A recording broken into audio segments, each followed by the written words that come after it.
In my previous video, I discovered this thing called the Royal Order of the Seraphim, which is a Swedish order of chivalry created by King Frederick I in 1748, together with the Order of the Sword and the Order of the Polar Star. So, first of all, basically what I'm going to talk about is show who's in this Order of the Seraphim, and it's basically a list of who's who in world history since this date here, 1748, and also up to the present day. So like basically world leaders and royal family members around the world are in the Royal Order of the Seraphim. And of course, they might explain it away and say, well, you know, don't take it so seriously. It's just a order of chivalry.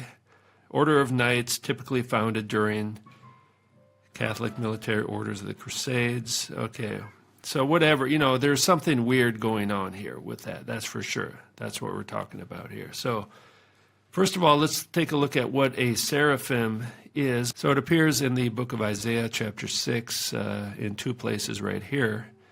And let's just read this note, what it says. Seraph literally means burning one, perhaps suggesting that these creatures had a fiery appearance, flaming creatures, heavenly creatures of fire. Elsewhere in the Old Testament, the word seraph refers to poisonous snakes. Okay, so Numbers 21, venomous snakes, poisonous snakes, Deuteronomy, venomous serpents. Perhaps they were called burning ones because of their appearance or the effect of their venomous bites, which would cause a victim to burn up with fever. It is possible that the seraphs seen by Isaiah were at least partially serpentine in appearance. Though it might seem strange for a snake-like creature to have wings, two of the texts where seraphs are snakes describe them as flying, perhaps referring to their darting movements. So chapter 6 of Isaiah talks about seraph twice in this chapter. So it says, let's just start at the beginning here. It says, in the year of King Uzziah's death, I saw the Lord, and that word is actually Adonai, seated on a high elevated throne. The hem of his robe filled the temple.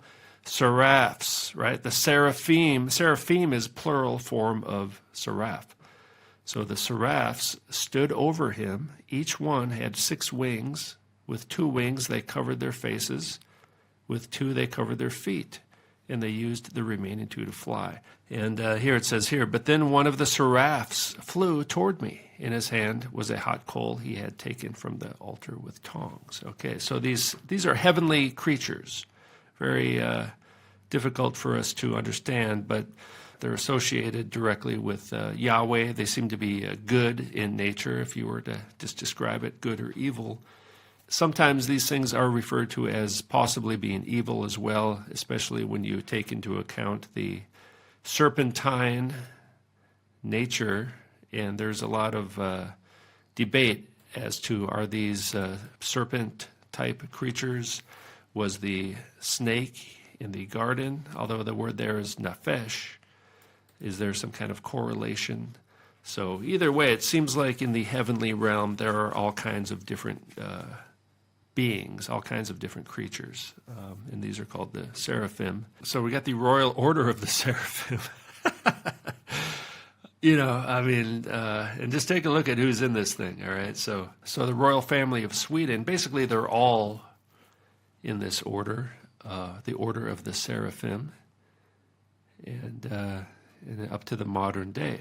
We got some real classic. In fact, there's a lot of so-called women, although, as we know, oh, look at that. Come on, that is not a woman. Louis, that's Louis. That's Louis. That's not Louise. Queen of Sweden? Yeah, I don't think so. Are these just transvestites, or are these actual seraphim? See, that's the question. I mean, there's some very strange things going on that are almost beyond the realm of human experience. Yeah, Cyborg, Princess Cyborg. Yeah, they didn't know princess, man. So look at they put the little babies in there as well, like little young people. Here, look at this little Oscar. There's little Oscar is in the order of the Seraphim already at such a young age, 5 years old. Look at this one, 3-year-old. They don't even have pictures yet. All right, so that's just Sweden, okay? So that's Sweden, and there's all kinds of people from Sweden, but it's worldwide. I'm just going to scroll down and show a few highlights. You can look at this link yourself. Okay, now we get into Austria. Ferdinand, right? Franz Joseph, Karl Ludwig, and up to the modern day. President of Austria is in the order of the Seraphim. In fact, many presidents, right? Look at that. Belgium, Denmark, royalty and political leaders, basically. Crown Prince of Denmark right there. Estonia, Finland, France. Okay, Napoleon. Napoleon was in the order of the Seraphim. And all the Napoleon family, it looks like. And then the presidents of France, the recent Charles de Gaulle, and all these presidents of France that we've had in modern times. Chirac, remember that guy? This guy here. Germany, William III, all these guys. Now, see, they don't show Merkel and these kind of people. Some people, I suspect they are in it, but they just don't. This is Germany. That's like everyone and whoever lived in Germany is in this thing. President of Germany. Oh, look at that guy. Right? So, Greece, Sophia, there's a classic. President of Greece. President of Italy. Latvia, Lithuania, Luxembourg. I mean, it's basically everybody. Rainier of Monaco, Netherlands, Norway, Poland, Portugal, Romania, Russia, Alexander, like all the royalty of Russia, Serbia, Slovakia, Spain. Sophia was like Princess of Greece and Denmark, and also former Queen of Spain. Yeah, that makes a lot of sense. Philippe, all right, Turkey, the UK, Prince Albert, King Edward. Yeah, heard of these guys? King George, another King Edward, another King George. Queen Elizabeth. It says it right here. Queen Elizabeth is in the order of the Seraphim. And Philip, Prince Charles is in the order of the Seraphim. And then you got the Americas, Brazil, Chile, same thing. President of Chile. Yeah, I'm not so sure that's a woman there, you know what I mean? Mexico, Egypt, Ethiopia. Basically every country in the world, every person in the royal family, and presidents, princes, all kinds of people. La reina es un muchacho. That's a different, sorry, wrong language. It looks like the Queen of Spain, so I said that. Yeah, Jordan. You got the Middle East, Asia, Chiang Kai-shek, Indonesia, Obama's twin brother. You got Emperor Meiji, all the emperors of Japan, Showa. Look at this one. Now check these out here. That ain't no woman. Setsuko, Princess Chichibu Setsuko. That's a man, all right? Kojun, that's a dude. Michiko, I suspect, also male. And the current emperor of Japan and his father right here, who you got to wonder, is that a man or a woman? Okay, and even that guy from World War II, Hirohito. I mean, this is just from Wikipedia, so I'm not even doing any real deep dive research on this yet. And that would take a while, I think. But and there's another page that has all the current living leaders of the world who are in the Royal Order of the Seraphim. It's basically Royal Order of the Fiery Serpents. Okay, so, I mean, do we even need to look? I mean, what is that? Is that a fiery serpent? Is that human? Is that just a transvestite human? Or is that a transvestite seraphim? I mean, these people have, something has happened. Something has changed. Maybe they were human. Maybe they start out with different non-human bloodlines. Are they hybrids? I mean, they're basically, these crowns basically, and their androgyny signifies that they believe they are divine. They believe they are divine beings. And this necklace here that we see everywhere, I just figured out what this is. The necklace is this right here, the collar and badge of the Order of the Seraphim. Oh, look, it's got those equal signs on it. You see that? The Knights Templar, Rosicrucian, equals signs. You know, even if it's just a pearl necklace or whatever, I think it represents the collar and badge of the Order of the Seraphim. See, these people, they operate in symbols, and it's in plain sight, and basically they're speaking a language we don't understand. They're androgynes, right? They're transvestites. So the Crown Princess Victoria, there, oh, look at this thing right here, yeah? See, we just saw that. That's basically what it is right here. This is the star, the symbol of the Order of the Seraphim. Look at the pipes on Victoria. Look at the pipes. Look at the lean mass, and then you got the fake breasts, okay? And then this right here is the, what did they call that? The collar and badge of the Order of the Seraphim. It's right here. And there's another one there. It's their identity. They even put their babies in this order when they're born. And evidence of plastic surgery, silicone injections to make the chin pointy.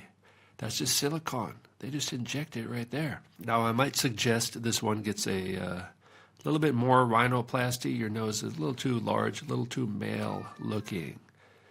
But, you know, who knows? It doesn't matter, really. Your body's pretty male looking, even though you got silicone boobs, silicone chin. All right, so we got an androgynous Kabbalist, a demigod, right? These people basically believe they are gods. I mean, look at that. Come on. That's just a dude. I mean, and this is where, you know, the Seraphim, people associate that with the reptilians and all that kind of stuff. So, I mean, there is a reptilian quality about a lot of these people as an adjective. And someone would, you know, see this person and say that's a reptilian. I mean, I would say that's a man. It's a transvestite. So that would explain about 90% of these strange looks, just being a transvestite. But, you know, I would say, yeah, it looks to be demonically possessed transvestite.